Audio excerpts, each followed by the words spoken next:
Batch is kind of record driven, so you have to have like a collection of records to process against to run a batch.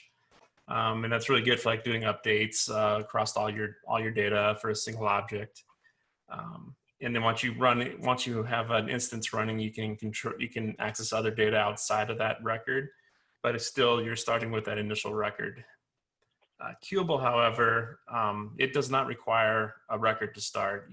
Think of it more as just like a future call or an asynchronous call within Salesforce, but it's more powerful than the typical future calls. Namely, while it is scheduled, or you can schedule it, or you can launch it from a batch. Actually, you can launch a Queueable operation. Queueable also has higher governor limits in some cases, such as like the stack limit is a lot higher. So if you're processing like file data or something, you can process larger files with it. You can, like I said, you don't have to start with a record.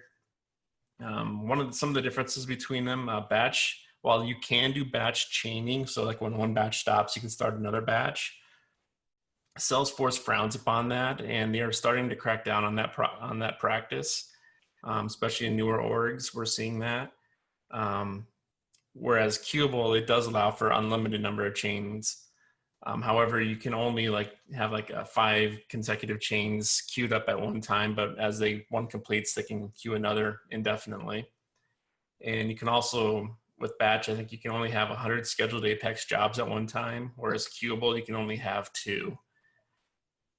Or maybe it's 5 now, but it's a lot less. But yeah, Queueable, just think of it more of as a generic function with higher limits.